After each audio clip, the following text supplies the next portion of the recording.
നമസ്തേ. Special ഡിബേറ്റിലേക്ക് സ്വാഗതം. ജമ്മുകശ്മീർ നിയമസഭാ തെരഞ്ഞെടുപ്പിന്റെ രണ്ടാം ഘട്ടം നാളെയാണ്. 6 ജില്ലകളിൽ 26 സീറ്റുകളിലേക്കാണ് നാളെ ജനവിധി. ഈ മാസം 18-ന് നടന്ന ആദ്യഘട്ട വോട്ടെടുപ്പിൽ 63.13% പോളിംഗാണ് രേഖപ്പെടുത്തിയത്. സ്വാഭാവികമായും വലിയ പോളിംഗാണ് നാളെയും പ്രതീക്ഷിക്കുന്നത്. അടുത്ത മാസം 1-നാണ് മൂന്നാം ഘട്ട വോട്ടെടുപ്പ്. 10 വർഷത്തിനു ശേഷം താഴ്വര ജനാധിപത്യ രീതിയിൽ വിധി എഴുതുമ്പോൾ മാറിയ ചിത്രമാണ് പ്രകടമാകുന്നത്. ആർട്ടിക്കിൾ 370 റദ്ദാക്കിയതിനു ശേഷം നടക്കുന്ന വിധിയെഴുത്ത് എന്നതാണ് ഏറ്റവും വലിയ പ്രത്യേകത. നിലവിലെ സാഹചര്യം വികസനത്തിനും സമാധാനത്തിനും സുരക്ഷയ്ക്കും ആധാരമായെന്ന് വിലയിരുത്തപ്പെടുമ്പോൾ ആർട്ടിക്കിൾ 370 തിരിച്ചുകൊണ്ടുവരുമെന്ന വാഗ്ദാനമാണ് പ്രകടന പത്രികയിലടക്കം നാഷണൽ കോൺഫറൻസും PDPയും നൽകുന്നത്. സമാധാനം പുലരുന്ന താഴ്വരയിൽ അശാന്തി വിതയ്ക്കാനുള്ള നീക്കത്തിന് പിന്നിൽ എന്ത്? ഈ ചോദ്യമാണ് ഇന്ന് നമ്മൾ ചർച്ച ചെയ്യുന്നത്. BJP നേതാവ് ശ്രീ പത്മനാഭൻ, കോൺഗ്രസ് നേതാവ് അഡ്വക്കേറ്റ് സേനാപതി വേണു, റിട്ടയർഡ് കേണൽ ശ്രീ ഡിനി എന്നിവരാണ് അതിഥികൾ. ഒപ്പം ശ്രീനഗറിൽ നിന്നും ഞങ്ങളുടെ പ്രതിനിധി ജിഷ്ണു കൃഷ്ണനും ചേരുകയാണ്. ആദ്യം BJP നേതാവ് ശ്രീ പത്മനാഭനിലേക്ക്.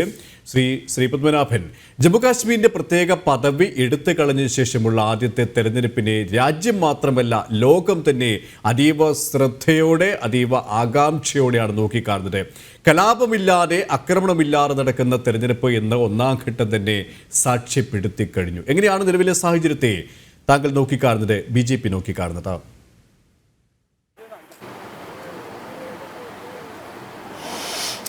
ഞാൻ ഹിന്ദുവിൽ വന്ന വാർത്ത, അതായത് ജമ്മു കാശ്മീരിലെ തെരഞ്ഞെടുപ്പിനെ സംബന്ധിച്ച് വന്ന വാർത്തയിലെ ഒരു വരി വായിക്കാം. അതായതാണ് ആ വരി. Kishtwar recorded the highest turnout of 80.14% and Pulwama lowest at 46.65.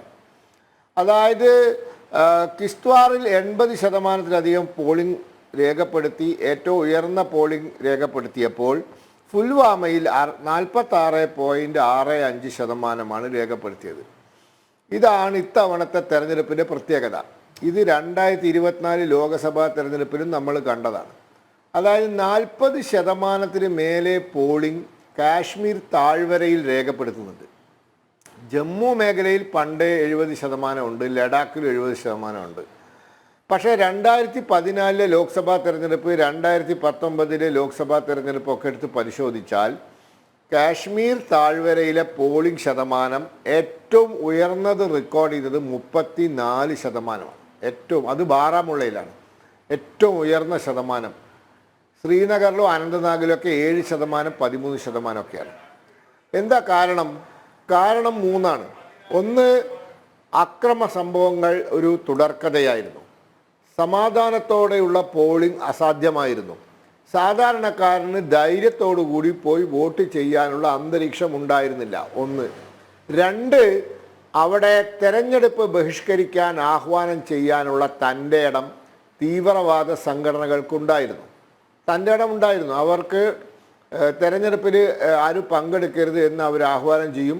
അത് കേട്ടിട്ട് ഭയന്നിട്ട് വോട്ട് ചെയ്യാൻ താല്പര്യമില്ലാഞ്ഞിട്ടോ ജനാധിപത്യത്തിൽ വിശ്വാസമില്ലാഞ്ഞിട്ടോ അല്ല, ജീവനിലും സ്വത്തിലും ഭയമുള്ളത് കൊണ്ട് ഈ തീവ്രവാദികളുടെ ആഹ്വാനം കേട്ട് വോട്ട് ചെയ്യാൻ പോവാൻ സാധാരണക്കാരന് മടിയായിരുന്നു കാശ്മീർ താഴ്വരയിൽ.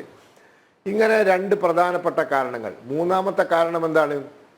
മൂന്നാമത്തെ കാരണം, നിങ്ങൾ വോട്ട് ചെയ്തോളൂ, ഗവൺമെൻറ് നിങ്ങളെ കൂടെയുണ്ട്, നിങ്ങളെ തടസ്സപ്പെടുത്താൻ ആരും വരില്ല എന്ന സന്ദേശം ഫലപ്രദമായി സർക്കാരിന് സാധാരണക്കാരിൽ എത്തിക്കാൻ സാധിക്കാത്ത സാഹചര്യം ഉണ്ടായിരുന്നു. അത് 370-ാം വകുപ്പായിരുന്നു. കാരണം കേന്ദ്ര സർക്കാരിനും അവിടുത്തെ സംവിധാനങ്ങൾക്കും തെരഞ്ഞെടുപ്പ് കമ്മീഷനും നിങ്ങൾ ധൈര്യത്തിൽ വന്ന് വോട്ട് ചെയ്യൂ എന്ന് ജനങ്ങളെ പറഞ്ഞ് വിശ്വാസത്തിലെടുക്കാനുള്ള സാഹചര്യമില്ലായിരുന്നു. ഇത്തവണ എന്താണ്? നിങ്ങൾ നോക്ക്, ആരെങ്കിലും തെരഞ്ഞെടുപ്പ് ബഹിഷ്കരിക്കാൻ ആഹ്വാനം ചെയ്തോ? ഏതെങ്കിലും ഒരു സംഘടന കാശ്മീരിൽ ഇത്തവണ തെരഞ്ഞെടുപ്പ് ബഹിഷ്കരിക്കാൻ ആഹ്വാനം ചെയ്തില്ല. 2024 ലോക്സഭയിൽ ഉണ്ടായിട്ടില്ല. എന്തുകൊണ്ട് ചെയ്ത വിവരം അറിയും. ഇത്തവണ തെരഞ്ഞെടുപ്പ് ബഹിഷ്കരിക്കാൻ ആരെങ്കിലും ആഹ്വാനം ചെയ്താൽ അയാൾ വിവരം അറിയും. അത് അയാൾക്കും അറിയാം. അങ്ങനത്തെ ആൾക്കാർക്ക് ആഹ്വാനം ചെയ്യാൻ ആഗ്രഹമില്ലാഞ്ഞിട്ടൊന്നല്ല, ഭയന്നിട്ടാണ്. ജനാധിപത്യ വിരുദ്ധ ശക്തികൾ കാശ്മീരിൽ ഭയത്തിലാണ് ജീവിക്കുന്നത്. എന്നാൽ ജനാധിപത്യ ശക്തികൾ വളരെ നിർഭയരായി ജീവിക്കുന്നു. ഇനി രണ്ട്, കാശ്മീരിൽ ഇത്തവണ എന്ത് ആക്രമണം ഉണ്ടായോ? ഒരു കല്ലേറുണ്ടായോ? സൗത്ത് കാശ്മീർ മണ്ഡലത്തിലൊക്കെ വോട്ടെടുപ്പ് നടന്നു. കഴിഞ്ഞ ദിവസം വോട്ടെടുപ്പ് നടന്ന 24 മണ്ഡലങ്ങളിൽ 18 മണ്ഡലം കാശ്മീർ താഴ്വരയിലും 6 ജമ്മുവിലാണ്. ഒരു കല്ലേറുണ്ടായോ? ഒരു കല്ലേറ്, ഒരു ആകാശത്തേക്കെങ്കിലും ഒരു വെടിവെച്ചോ സുരക്ഷാ സേന? ഇല്ല, ആവശ്യം ഉണ്ടായിട്ടില്ല. ഒരു അക്രമം ഉണ്ടായിട്ടില്ല. സമാധാനപരമായ പോളിംഗ്. മൂന്നാമത്തെ കാര്യം, 370-ാം വകുപ്പ് റദ്ദാക്കിയപ്പോൾ കേന്ദ്ര സർക്കാരിന് ഫലപ്രദമായി ഇടപെടാൻ സാധിക്കുന്നു. എല്ലാ മേഖലയിലും കാര്യങ്ങൾ കൃത്യമായി ചെയ്യാൻ സാധിക്കുന്നു. തീവ്രവാദ ശക്തികൾ, അവരെ സഹായിക്കുന്നവർ, സെപ്പറേറ്റിസ്റ്റ് എന്ന ഓമന പേരിൽ അറിയപ്പെടുന്ന വിഘടനവാദികൾ, ഇവരെയെല്ലാം നിലക്കി നിർത്താൻ ഗവൺമെൻറ്റിന് സാധിക്കുന്നു. അപ്പോൾ കാശ്മീരിൽ സമാധാനപരമായി വോട്ടെടുപ്പ് നടന്നു. ഇതിനോടുകൂടി ഒരു കാര്യം കൂടി പറയാം. 2019-ലെ 370-ാം വകുപ്പ് റദ്ദാക്കിയതിന് ശേഷം കാശ്മീരിൽ ഏതാണ്ട് 2-3 വർഷങ്ങൾക്ക് മുമ്പ് തദ്ദേശ സ്വയംഭരണ സ്ഥാപനങ്ങളിലേക്ക് തിരഞ്ഞെടുപ്പ് നടന്നു. അവിടെ ഗ്രാമമുഖ്യന്മാരുണ്ട്, ഗ്രാമപ്രധാന്മാരുണ്ട്, ബ്ലോക്ക് പഞ്ചായത്ത് തിരഞ്ഞെടുക്കപ്പെട്ടിട്ടുണ്ട്, ജില്ലാ പഞ്ചായത്ത് അംഗങ്ങളുണ്ട്. അപ്പോൾ ഗ്രാസ് റൂട്ട് ലെവൽ, താഴേക്കടയിലുള്ള ജനാധിപത്യ സംവിധാനം നിലവിൽ വന്നിട്ടുണ്ട്. അപ്പോൾ കാശ്മീർ ഇന്ന് എത്രയോ വർഷങ്ങൾക്ക് ശേഷം, 30 വർഷം അല്ലെങ്കിൽ 40 വർഷങ്ങൾക്ക് ശേഷം സമാധാനപരമായ തെരഞ്ഞെടുപ്പ് നടക്കുന്ന ഒരു അന്തരീക്ഷത്തിൽ അത് തന്നെയാണ് അഡ്വക്കേറ്റ് സേനാപതി വേണു.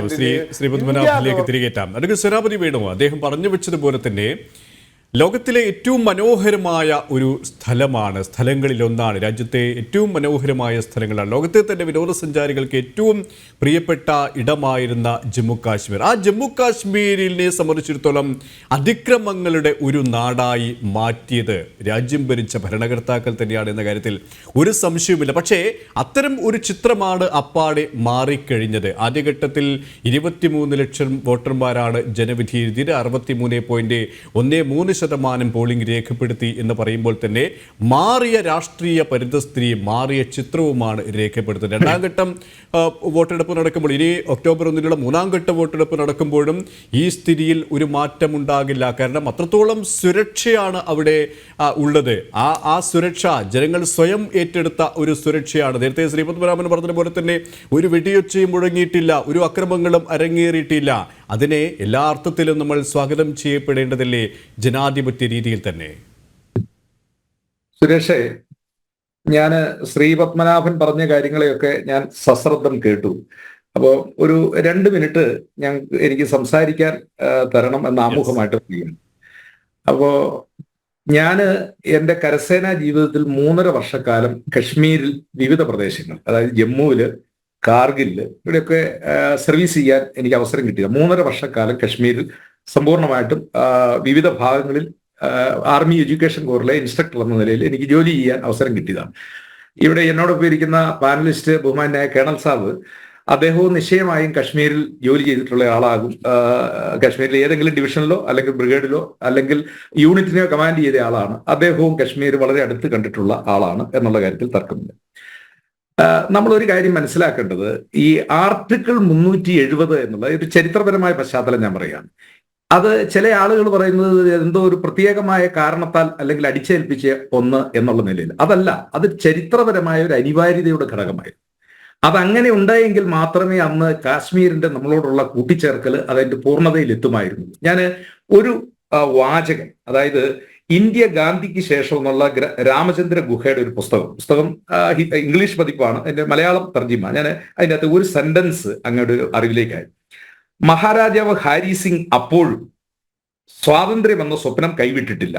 ഒക്ടോബർ 12, അതായത് ആഗസ്റ്റ് 15 ഇന്ത്യ സ്വാതന്ത്ര്യം കഴിഞ്ഞതിന് ശേഷമുള്ള ഒക്ടോബർ 12 ജമ്മു കശ്മീർ ഉപപ്രധാനമന്ത്രി ഡൽഹിയിൽ വെച്ച് ഇപ്രകാരം പറഞ്ഞു: ഞങ്ങൾ ഇന്ത്യയുമായും പാകിസ്ഥാനുമായും സൗഹൃദം നിലനിർത്താൻ ആഗ്രഹിക്കുന്നു. നിരന്തരമായ അഭ്യൂഹങ്ങൾ ഉണ്ടെങ്കിലും ഞങ്ങൾക്ക് ഇന്ത്യയിലോ പാകിസ്ഥാനിലോ ചേരാൻ ആഗ്രഹമില്ല.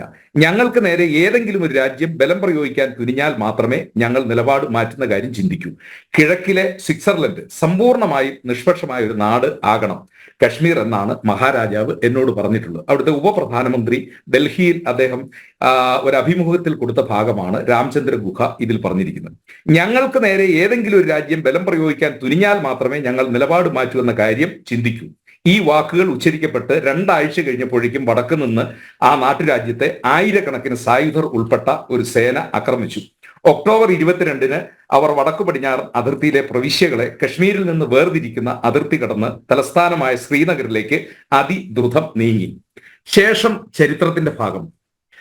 ഇവിടെ നമ്മൾ മനസ്സിലാക്കേണ്ട ഒരു കാര്യം, 1947 ഓഗസ്റ്റ് 15-ന് ഇന്ത്യ സ്വാതന്ത്ര്യം പ്രാപിക്കുമ്പോൾ കശ്മീർ ഇന്ത്യയുടെ ഭാഗമല്ല. അതാണ് നമ്മൾ മനസ്സിലാക്കേണ്ടത്. അവിടെ മുസ്ലിം ഭൂരിപക്ഷവും ഹിന്ദു രാജാവ് ഹാരി സിംഗ്. ജുനഗഡിന്റെ സമാനമായ അവസ്ഥയായിരുന്നു. ജുനഗഡിൽ മുസ്ലിം രാജാവും ഹിന്ദു ഭൂരിപക്ഷവും. ഈ രണ്ടിടത്തെയും ഭരണാധികാരികളുടെ തീരുമാനം അവിടുത്തെ ജനഹിതത്തിന് അനുസൃതമല്ല എന്നുള്ളതാണ് പിന്നീട് ചരിത്രത്തിന്റെ ഭാഗം. അത് നമുക്ക് അവിടെ നമ്മുടെ വിശദീകരണം അതല്ല നമ്മളെ സംബന്ധിച്ച്. അപ്പോ 1947 ഓഗസ്റ്റ് 15 ഇന്ത്യയിൽ ചേർന്നിട്ടില്ല. സ്വതന്ത്രമായിട്ട് നിൽക്കാൻ ആഗ്രഹിച്ച ഒരു രാജ്യം. ഞങ്ങൾ സ്വിറ്റ്സർലൻഡ് പോലെ ഇന്ത്യയുടെയും പാകിസ്ഥാന്റെയും ഇടയിൽ നിൽക്കുന്നു. ആരെങ്കിലും ഞങ്ങളെ ആക്രമിച്ചാൽ മാത്രമേ അപ്പോൾ ഞങ്ങൾ കാര്യങ്ങൾ തീരുമാനിക്കൂ. ഞാൻ ചോദിക്കുന്നത്, ഡോക്ടർ BR അംബേദ്കറെ പോലെ പ്രഗത്ഭരായ ആളുകൾ, ഇനി നെഹ്റു നിങ്ങൾക്ക് വിരുദ്ധനാണ്, നെഹ്റുവിനെതിരെ നിങ്ങൾക്ക് പറയാം. സർദാർ വല്ലഭായ് പട്ടേലിനെ പോലുള്ള ആളുകൾ, അവരെല്ലാം ഭരണഘടനാ ഡ്രാഫ്റ്റിംഗിൽ കമ്മിറ്റിയിൽ വളരെ ഗഹനമായി ആഴത്തിൽ ഇതിനെക്കുറിച്ച് ചർച്ച ചെയ്തവരാണ്. അപ്പോൾ ഒരു കാര്യവും ഇല്ലാതെയാണോ ഇന്ത്യൻ ഭരണഘടനയിൽ ആർട്ടിക്കിൾ 370 കൂട്ടിച്ചേർത്തത്? അത് ചരിത്രപരമായ ഒരു അനിവാര്യമായിരുന്നു. പക്ഷെ അതിൽ തന്നെ പറയുന്ന ഒരു കാര്യമുണ്ട്, അത് ഒരു കൽപ്പാന്ത കാലത്തോളം അല്ല, അനിവാര്യമായ ഘട്ടം വരുമ്പോൾ അതിനെ മാറ്റാം എന്ന് അന്ന് തന്നെ പറഞ്ഞിട്ടുള്ളതാണ്. ഞാൻ ശ്രീ അനന്തപത്മനാഭൻ അവരുടെ ശ്രദ്ധയിൽ ഒരു കാര്യം സൂചിപ്പിക്കാൻ ആഗ്രഹിക്കുന്നു. 52 മുതൽ ഏതാണ്ട് 80-85 വരെ കശ്മീരിൽ നടന്ന തെരഞ്ഞെടുപ്പുകളിൽ ഒരു സംഘർഷവും ഉണ്ടായിട്ടില്ല. കശ്മീർ എന്തോരം മനോഹരമായിരുന്നു. സുരേഷെ, പഴയ ഹിന്ദി ഗാനങ്ങൾ നോക്കണം. എല്ലാ ഹിന്ദി ഗാനങ്ങളിലും അന്ന് അമിതാഭ് ബച്ചന്, ഋഷി കപൂർ, പ്രഗത്ഭരായ വിനോദ് ഖന്ന, അങ്ങനെയുള്ള നായകന്മാരെല്ലാം നായികമാരുമായിട്ട് അവരുടെ ഗാനരംഗങ്ങൾ ബഹുഭൂരിപക്ഷവും ചിത്രീകരിച്ചിട്ടുള്ളത് കശ്മീരിലെ ഡാൽ ലേക്കിലും അതിന്റെ പരിസര പ്രദേശമാണ്. മനുഷ്യൻ വളരെ അതായത് ഇത്ര ആളുകൾ ഫ്രീ ആയിട്ട് ടൂറിസ്റ്റ്. ഇപ്പൊ ഡെന്നി സാർ അതിനെക്കുറിച്ച് വിശദമായിട്ട് കുറച്ചുകൂടി എന്നേക്കാൾ കുറച്ചുകൂടി ആധികാരികമായിട്ട് പറയാൻ അദ്ദേഹം പ്രാപ്തനാണ്. അന്ന് അവിടെ ഒരു സംഘർഷവും ഇല്ല. ഇനി കശ്മീരിലെ സംഘർഷം ആരാണ്? 250 കൊല്ലക്കാലം ഈ രാജ്യം ഭരിച്ച ബ്രിട്ടീഷുകാരൻ ഈ രാജ്യം വിട്ടുപോകുന്നത് അവൻ സന്മനസ്സോടുകൂടി പോയതാണോ? അല്ല. ഇവിടെ ഉയർന്നു വന്ന സമരത്തിൽ പിടിച്ചു നിൽക്കാൻ പറ്റാത്തത് കൊണ്ട് അവൻ വിട്ടുപോയി. അവൻ വിട്ടുപോയ സമയത്ത് സദാം ഹുസൈൻ കുവൈറ്റ് ആക്രമിച്ച് കീഴടക്കി വിട്ടുപോയപ്പോൾ എണ്ണക്കിണറിന് മുഴുവൻ തീ വെച്ചതുപോലെ ബ്രിട്ടീഷുകാരൻ ഇവിടുന്ന് പോകുമ്പോൾ ഈ രാജ്യത്തെ എങ്ങനെയെങ്കിലും തകർക്കണം. ഇതിനെ 560 കഷ്ണമാക്കാമെങ്കിൽ അത്രയും. അവസാനം 2 കഷ്ണമെങ്കിലും ആക്കി ആ കഷ്ണത്തിൽ പാകിസ്ഥാൻ ആവശ്യമായ എല്ലാ എരുതിയും കൊടുത്തിട്ട് പോയതാണ്. അതല്ലാതെ നമ്മളെ നന്നാക്കാനായിട്ടാണോ ബ്രിട്ടീഷുകാരൻ ഇവിടുന്ന് 1947 ഓഗസ്റ്റ് 15-ന് പോയത്? ഇനി ഒരു കാര്യം കൂടെ, അവിടെ ഒരുപക്ഷെ ബ്രിട്ടീഷ് പാർലമെന്റിൽ കൺസർവേറ്റീവ് പാർട്ടി ലേബർ പാർട്ടിക്ക് പകരം കൺസർവേറ്റീവ് പാർട്ടിയാണ് പിന്നെയും ജയിച്ചത് എങ്കിൽ ഒരുപക്ഷെ സ്വാതന്ത്ര്യം അപ്പോഴും കിട്ടത്തില്ല, കുറച്ചുകൂടി പിന്നെയും നീളാം. ഏതായാലും സ്വാതന്ത്ര്യം കിട്ടാതിരിക്കില്ല എന്നുള്ള കാര്യത്തിൽ തർക്കമില്ല. അപ്പോൾ ചർച്ചില് തെരഞ്ഞെടുപ്പിൽ തോക്കുകയും കൺസർവേറ്റീവ് പാർട്ടി തോക്കുകയും ലേബർ പാർട്ടി വരികയും ചെയ്തതോടുകൂടിയാണ് ഈ അധികാര കൈമാറ്റം കുറച്ചുകൂടി 47-ൽ തന്നെയായത്. പക്ഷെ ഞാൻ പറഞ്ഞു വന്നത്, ബ്രിട്ടീഷുകാരൻ ഇന്ത്യ വിട്ടു പോകുമ്പോൾ ഇന്ത്യക്ക് ചെയ്യാവുന്ന ഏത് ദോഷങ്ങളും, കാരണം ഇതൊരിക്കലും നന്നാകരുത്, ഇത് കത്തിത്തീരണം, ഇത് നശിക്കണം എന്ന് വിചാരിച്ച എണ്ണക്കിണർ തീ വെച്ച പോലെ തീ വെച്ചിട്ട് അവർ പോയതാണ്.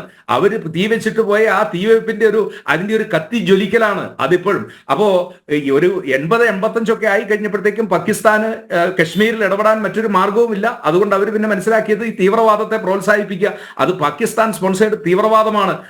അത് തന്നെയാണ് യാഥാർത്ഥ്യം. താങ്കൾ പറഞ്ഞതുപോലെ തന്നെ മഹാരാജ ഹരിസിംഗിന്റെ നിലപാടുമായി ബന്ധപ്പെട്ട് മറ്റു കാര്യങ്ങളൊക്കെ താങ്കൾ സൂചിപ്പിക്കേണ്ട ഒരു ചരിത്രമാണ്. അവിടെയും തന്നെ ആ ഒരു പരമാധികാര രാജ്യമായിട്ട് വേണം എന്ന് പറഞ്ഞവർ തന്നെ ഭരണഘടനാപരമായ സാധുത എപ്പോൾ വേണമെങ്കിലും പരിശോധിക്കാം, തിരിച്ചു കൊണ്ടുവരാം എന്നുള്ള ആ ഒരു ഉടമ്പടി അല്ലെങ്കിൽ അത്തരത്തിലുള്ള നിർദ്ദേശങ്ങൾ മുന്നോട്ട് വെച്ചു എന്നത് ചരിത്രം തന്നെയാണ്. ഇവിടെ താങ്കൾ പറഞ്ഞതുപോലെ തന്നെ പാകിസ്ഥാന്റെ ഇടപെടൽ, അവിടെ തീവ്രവാദ സ്വഭാവമുള്ള സംഘടനകൾ പിടിമുറുക്കുന്ന ഒരു സാഹചര്യം, തീവ്രവാദ ശക്തികൾ ഒളിഞ്ഞും തെളിഞ്ഞും ആക്രമണം നടത്തിയ ഒരു സാഹചര്യം, അവിടെയാണ് കശ്മീരി പണ്ഡിറ്റുകൾക്ക് അടക്കം കൂട്ടത്തോടെ ആ ജന്മസ്ഥലം വിട്ടൊഴിഞ്ഞു പോകേണ്ടി വന്നത്, കൂട്ടപലായനം നടത്തേണ്ടി വന്നത്, അരിംകൊലയാണ് അവിടെ നടന്നത്.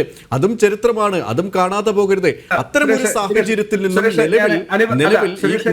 നടന്ന സാഹചര്യത്തിൽ നിന്നാണ് നിലവിൽ ആ സമാധാനപരമായ ഒരു അന്തരീക്ഷത്തിലേക്ക് എത്തിയിരുന്നത്.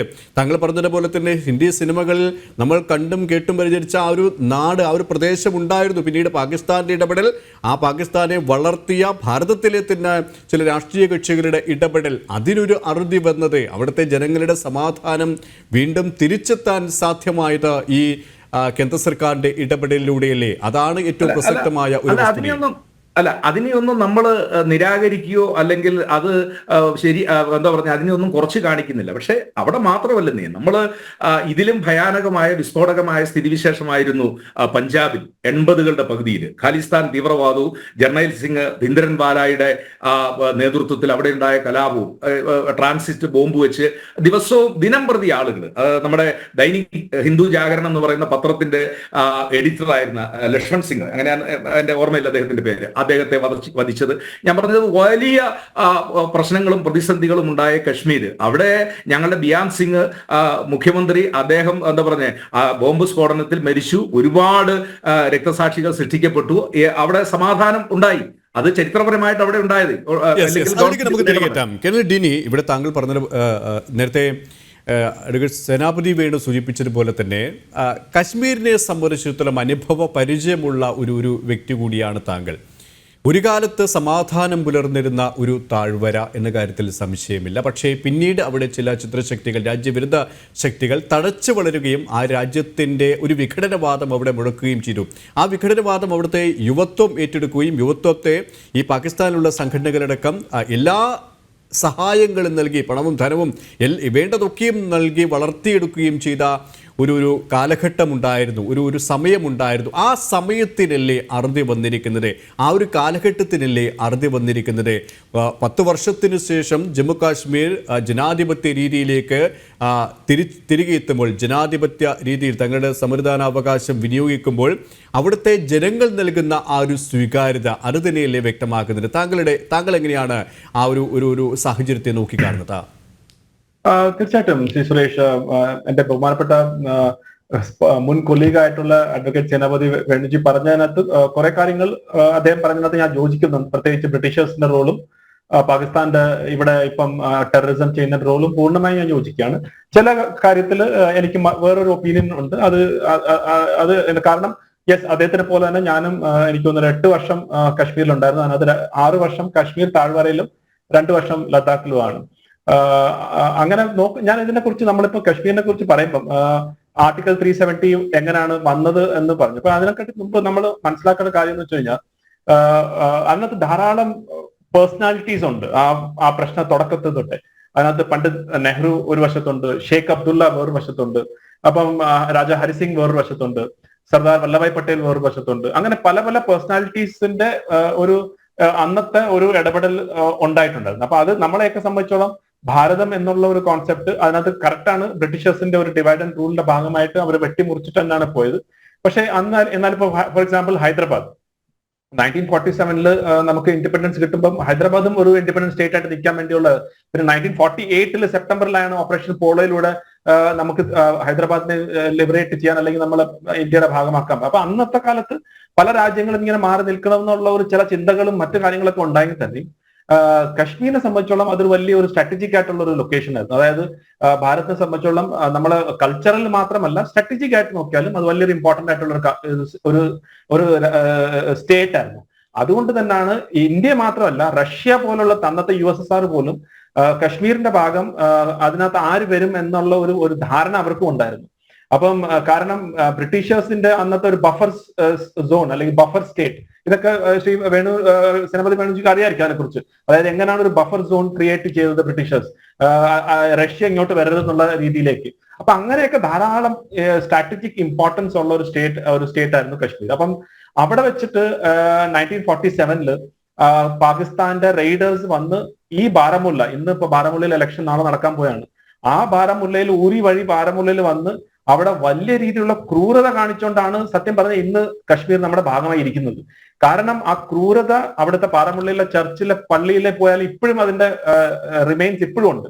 അവിടുത്തെ സിസ്റ്റേഴ്സിനെ റേപ്പ് ചെയ്തതും അവിടുത്തെ ബാക്കിയുള്ളവരെ നശിപ്പിച്ചതും ഒക്കെ അങ്ങനെ 2 ദിവസം അവരവിടെ ഈ എന്താ പറയുക അവിടുത്തെ ആ ഒരു ഭയാനകമായിട്ടുള്ള കാര്യങ്ങൾ ചെയ്തുകൊണ്ട് അവർ 2 ദിവസം അവിടെ താമസിച്ചു. അതുപോലെ തന്നെ അവിടെ ഒരു മക്ബൂൽ ഷേർവാനി എന്ന് പറഞ്ഞിട്ട് ഒരു വ്യക്തി ഉണ്ടായിരുന്നു ബാരമുള്ളയിൽ. അദ്ദേഹം ഈ പാകിസ്ഥാനിൽ നിന്ന് വരുന്ന ആളുകളെ വഴിതെറ്റിച്ച് ഗുൽമർഗിലോട്ട് വിട്ടു. ശ്രീനഗറിന്റെ പകരമായിട്ട് ഗുൽമർഗിലോട്ട് വിട്ടുകൊണ്ട് വീണ്ടും അവർ 1-2 ദിവസം അവർ താമസിച്ചു. തിരിച്ചു വന്ന് അതേ മക്ബൂൽ ഷേർവാനിയെ ബാരമുല്ല വെച്ചിട്ട് തൂക്കിക്കൊല്ലുകയായിരുന്നു ചെയ്തത്. അപ്പൊ ഈ 2 ദിവസം താമസം കാരണം ഭാരതീയ സൈന്യം ആദ്യമായിട്ട് അവിടെ ശ്രീനഗറിൽ ലാൻഡ് ചെയ്യാൻ സാധിച്ചു. അങ്ങനെ ലാൻഡ് ചെയ്ത് കണ്ട് മാത്രമാണ് പിന്നീട് മേജർ സോമനാഥ് ശർമ്മ അദ്ദേഹത്തിന് പരംവീർ ചക്ര കിട്ടിയ ആ ഒരു ബാറ്റിലൊക്കെ നടന്നിട്ടാണ് അവിടുന്ന് തിരിച്ച് ആർമി അടിച്ചടിച്ചാണ് ഊറിയിലേക്ക് കൊണ്ടുപോയതും ഊരിയിൽ നിന്ന് അവർ മുന്നോട്ട് പോകാതെ ഒരു സീസ് ഫയർ ലൈൻ ആയിട്ട് അവിടെ മാറുകയും അത് പിൻകാലത്ത് അതൊരു ലൈൻ ഓഫ് കൺട്രോൾ ആയി മാറുകയൊക്കെ നമ്മൾ കണ്ടതാണ്. അപ്പൊ ഈ 1947 ഷേഖ് അബ്ദുള്ളയും പ്രൈം മിനിസ്റ്റർ പണ്ഡിറ്റ് നെഹ്റുവും തമ്മിലുള്ള ഒരു അഗ്രിമെന്റ് എന്നുള്ള രീതിയിൽ, അല്ലെങ്കിൽ ഒരു, അതായത് ഷേഖ് അബ്ദുള്ളയെ സംബന്ധിച്ചോളം അദ്ദേഹത്തിന്റെ ജനത്തെ എടുത്ത് കശ്മീരീസിന്റെ അടുത്ത് പിടിച്ചു നിർത്താം. കശ്മീരി മുസ്ലിംസ് പാകിസ്ഥാനിലോട്ട് പോകാൻ എടുക്കുന്നത് പഞ്ചാബി മുസ്ലിംസ് അവിടെ ഡോമിനേറ്റ് ചെയ്യുന്നുള്ള ഒരു പേടിയുണ്ടായിരുന്നു. അപ്പൊ അങ്ങനെ പല അതായത് ജിന്നയുടെ കൂടെ ഷേഖ് അബ്ദുള്ളയ്ക്ക് യാതൊരു ഒരു രീതിയിലുള്ള ഒരു ഐക്യം അല്ലെങ്കിൽ അദ്ദേഹത്തിനായിട്ട് പോകാനുള്ള സാധ്യത അല്ലെങ്കിൽ അദ്ദേഹമായിട്ട് യാതൊരു യോജിപ്പില്ലായിരുന്നു. മറിച്ച് പണ്ഡിറ്റ് നെഹ്റുവായിട്ട് നല്ല യോജിപ്പുണ്ടായിരുന്നു. പക്ഷെ അവിടെ വരണമെങ്കിൽ എന്ത് പ്രൊവിഷൻ ആണ് വരുന്നത് എന്നുള്ളതൊക്കെ വെച്ചിട്ടാണ് ആർട്ടിക്കിൾ 370 കറക്റ്റായിട്ട് അദ്ദേഹം പറഞ്ഞത് ഒരു ടെമ്പററി പ്രൊവിഷൻ മാത്രമായിരുന്നു. പക്ഷെ പിന്നീട് കാലം പോയത് നോക്കൂ, അതേ പണ്ഡിറ്റ് നെഹ്റു തന്നെ ഷേഖ് അബ്ദുള്ളയെ ജയിലിൽ ഇടേണ്ട ഒരു അവസ്ഥ വരെ വന്നു. അപ്പം പിന്നെയും കാലം മാറി വന്നു. അദ്ദേഹത്തിന്റെ അടുത്ത മകൻ ഫാറൂഖ് അബ്ദുള്ള വന്നു. ഫാറൂഖ് അബ്ദുള്ള കുറെ നാൾ ഭരിച്ചു. അത് കഴിഞ്ഞിട്ട് പിന്നെ ഒമർ അബ്ദുള്ള വന്നു. അങ്ങനെ പല കാര്യങ്ങൾ വന്നപ്പോഴും 1987 എലക്ഷൻസ്, അത് നമ്മൾ ആരും മറക്കാൻ പാടില്ല. 1987 എലക്ഷൻസിന് ഒരു ഭാരതീയൻ എന്നുള്ള നിലയിൽ പോലും എനിക്കത് പറയാൻ ബുദ്ധിമുട്ടാണ്. അവിടെ എന്താണ് നടന്നതെന്ന് നമുക്ക് എല്ലാവർക്കും അറിയാം. അതിൽ കൂടുതൽ ഞാനൊന്നും പറയുന്നില്ല, കാരണം അത് ശരിയായുള്ള രീതിയിൽ അല്ലായിരുന്നു എന്നുള്ളത് എല്ലാവർക്കും അറിയാം. ആ 1987 എലക്ഷൻസ് കഴിഞ്ഞിട്ടാണ് 89 ഈ ഒരു തീവ്രവാദം ഇത്രയും ഹൈ ലെവലിൽ പോകുന്നത്. അപ്പൊ ഞാൻ പറഞ്ഞു വന്നത്, ഈ നമ്മൾ ചരിത്രം തിരിഞ്ഞു നോക്കിക്കഴിഞ്ഞാൽ ധാരാളം ആളുകളുടെ കയ്യിൽ ധാരാളം മിസ്റ്റേക്സ് ഉണ്ട്. അത് ഒരാളുടെ മിസ്റ്റേക്സോ അല്ലെങ്കിൽ അതാരും മനഃപൂർവ്വം ചെയ്ത വസ്തുത. ഈ ചരിത്രം പരിശോധിച്ചു കഴിഞ്ഞാൽ പല പോരായ്മകളുണ്ട്. അതിനെ തിരുത്താനുള്ള ഒരു ശ്രമം തന്നെയാണ് കേന്ദ്ര സർക്കാർ നടത്തിയത്. ഞാൻ അത് തന്നെ പറഞ്ഞുകൊണ്ട് വരുന്നതിന്റെ ഒരു ജസ്റ്റ് ഞാൻ ഫിനിഷ് ചെയ്യാം സുരേഷ്. അപ്പൊ അങ്ങനെ ഒരു ജനത മൊത്തവും അവർ ഈ ഇതിന്റെ ആദ്യം ഒരു പ്രശ്നം, അത് കഴിഞ്ഞിട്ട് പിന്നെ തീവ്രവാദം, അത് കഴിഞ്ഞിട്ട് ഇപ്പോഴാണ് അവർ സത്യം പറഞ്ഞ ഒരു ലാസ്റ്റ് ഈ ഒരു ആർട്ടിക്കിൾ 370 നമ്മൾ കണ്ടതാണ്. ഞാൻ ഒരൊറ്റ ഉദാഹരണം പറഞ്ഞ് ഞാൻ നിർത്താം. കഴിഞ്ഞ വർഷം, അതായത് 2023 ജമ്മു കശ്മീരിൽ വന്ന ടൂറിസ്റ്റിന്റെ എണ്ണം 2.11 കോടിയാണ്. അപ്പൊ 2.11 കോടി ടൂറിസ്റ്റുകൾ ഈ 77 വർഷത്തിന്റെ ഏറ്റവും മാക്സിമം ആയിട്ടുള്ള വന്ന ടൂറിസ്റ്റാണ്. അപ്പൊ ഒരു ടൂറിസ്റ്റ്, അതിനകത്ത് ഏകദേശം 50,000 ആളുകൾ വിദേശത്ത് നിന്ന് വന്നവരാണ്. അപ്പൊ ഒരു ടൂറിസ്റ്റ് ഒരു സ്ഥലത്ത് വരണമെങ്കിൽ തീർച്ചയായിട്ടും ആ സ്ഥലത്ത് സുരക്ഷ വേണം. ആ സ്ഥലത്ത് വരാനുള്ള അവരുടെ എന്തെങ്കിലും നല്ലൊരു ആഗ്രഹം, അല്ലെങ്കിൽ അവിടെ നല്ലതായിട്ട് എന്തെങ്കിലും നടക്കുന്നു എന്നുള്ളത് കാണും. അപ്പൊ ആ ഒരു ഡാറ്റ വെച്ച് മാത്രം നമുക്കറിയാം കാര്യം മാറിയിട്ടുണ്ട്. ആളുകളെ ചിന്തിക്കുന്ന രീതിയിൽ മാറ്റം വന്നിട്ടുണ്ട്. അവിടെ മാറ്റം വന്നിട്ടുണ്ടതിനകത്ത് യാതൊരു സംശയമില്ല. യെസ്, അത് തന്നെയാണ് യാഥാർത്ഥ്യം. ഇപ്പോൾ ഞങ്ങളുടെ പ്രതിനിധി ജിഷ്ണു കൃഷ്ണൻ ശ്രീനഗറിൽ നിന്നും ചേരുകയാണ്. ജിഷ്ണു, നമ്മളൊക്കെ ഇങ്ങനെ ദൂരെ നിന്നും കാശ്മീരിനെ നോക്കിക്കാണുമ്പോൾ കാശ്മീരിൻ്റെ രാഷ്ട്രീയ സാഹചര്യവും സാമൂഹിക സാഹചര്യവും ചർച്ച ചെയ്യുമ്പോൾ ആ ഒരു സ്ഥലത്ത് നിന്നുകൊണ്ട് സ്വസ്ഥമായി സമാധാനത്തോടെ സുരക്ഷിതനായി നിന്നുകൊണ്ട് ഈ വാർത്തകൾ റിപ്പോർട്ട് ചെയ്യുകയാണ് താങ്കൾ കഴിഞ്ഞ കുറേ ദിവസങ്ങളായി. പ്രത്യേകിച്ച് അവിടുത്തെ ജനതയുടെ ഓരോ പൾസും തൊട്ടറിഞ്ഞുകൊണ്ടാണ് താങ്കൾ നിൽക്കുന്നത്. എങ്ങനെയാണ് അവിടുത്തെ ഈ ആർട്ടിക്കിൾ 370 റദ്ദാക്കിയതിനു ശേഷം അവിടെ തിരികെ വരുന്ന സമാധാനത്തിൻ്റെ ആ ഓരോ ചലനങ്ങളും അവിടുത്തെ സാധാരണക്കാരായ ജനങ്ങളടക്കം നമ്മോട് പങ്കുവെച്ചതാണ്?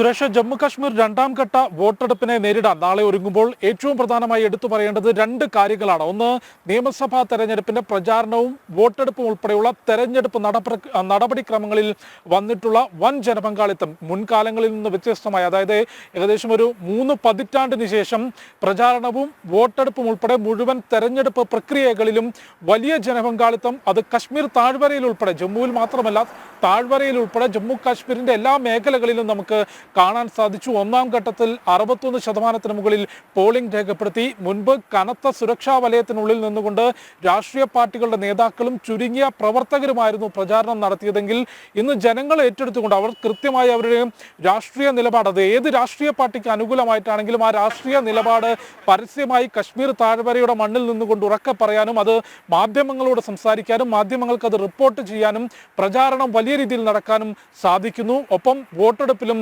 ജനപങ്കാളിത്തം ഉണ്ടാകുന്നു. രണ്ടാമത്തെ കാര്യം എന്നുള്ളത് സമാധാന അന്തരീക്ഷത്തോടു കൂടി തെരഞ്ഞെടുപ്പ് നടത്താൻ സാധിക്കുന്നു. ഒരു ചെറിയ അക്രമ സംഭവം പോലും ഇല്ലാതെ തെരഞ്ഞെടുപ്പുമായി ബന്ധപ്പെട്ട്, തെരഞ്ഞെടുപ്പ് പ്രചാരണവുമായി ബന്ധപ്പെട്ടോ ഒന്നാം ഘട്ട വോട്ടെടുപ്പുമായി ബന്ധപ്പെട്ടോ യാതൊരു തരത്തിലും ഒരു ചെറിയ അക്രമ സംഭവം പോലും ഇല്ലാതെ കശ്മീരിൽ നിയമസഭാ തെരഞ്ഞെടുപ്പ് നടത്താൻ സാധിക്കുന്നു. ഈ രണ്ട് കാര്യങ്ങളാണ് ഈ കശ്മീരിൽ നിന്നുകൊണ്ട് നമുക്ക് ഈ തെരഞ്ഞെടുപ്പുമായി ബന്ധപ്പെട്ട് അതിൻ്റെ ഏറ്റവും ഹൈലൈറ്റ്. അതിനപ്പുറത്തേക്ക് രാഷ്ട്രീയം ആർക്ക് മുൻപോട്ട് കൊണ്ടുപോകാൻ സാധിക്കുന്നു, ആര് കശ്മീരിൻ്റെ ഭരണം പിടിക്കും എന്നതിനെല്ലാം അപ്പുറത്തേക്ക് കശ്മീരിൽ നിയമസഭാ തെരഞ്ഞെടുപ്പ് നടക്കുമ്പോൾ പ്രചാരണം തൊട്ട് വോട്ടെടുപ്പ് വരെയുള്ള വൻ ജനപങ്കാളിത്തവും ഒരു ചെറിയ അക്രമ സംഭവം പോലുമില്ലാതെ തെരഞ്ഞെടുപ്പ് നടപടികൾ. അതായത് ജിഷ്ണു, കഴിഞ്ഞ കാലത്തെ ഒരു 10 വർഷത്തിന് മുമ്പുള്ള തെരഞ്ഞെടുപ്പായി കഴിഞ്ഞാൽ, അത് നിയമസഭാ തെരഞ്ഞെടുപ്പായി കഴിഞ്ഞാലും തദ്ദേശ സ്വയംഭരണ തെരഞ്ഞെടുപ്പ് ആയി കഴിഞ്ഞാലും പാർലമെന്റ് തെരഞ്ഞെടുപ്പായി കഴിഞ്ഞാലും ജനങ്ങൾ ഈ വോട്ടിംഗ് കേന്ദ്രത്തിലേക്ക് പോകാൻ ഭയന്നിരുന്നു. കാരണം ഏത് സമയം തങ്ങൾ ആക്രമിക്കപ്പെടാം എന്നുള്ള ഒരു അരക്ഷിതാവസ്ഥയിലാണ് ജനങ്ങൾ ഉണ്ടായിരുന്നത്. പക്ഷേ ആ ഒരു അരക്ഷിതാവസ്ഥയൊക്കെ മാറി സ്വസ്ഥമായി സമാധാനത്തോടെ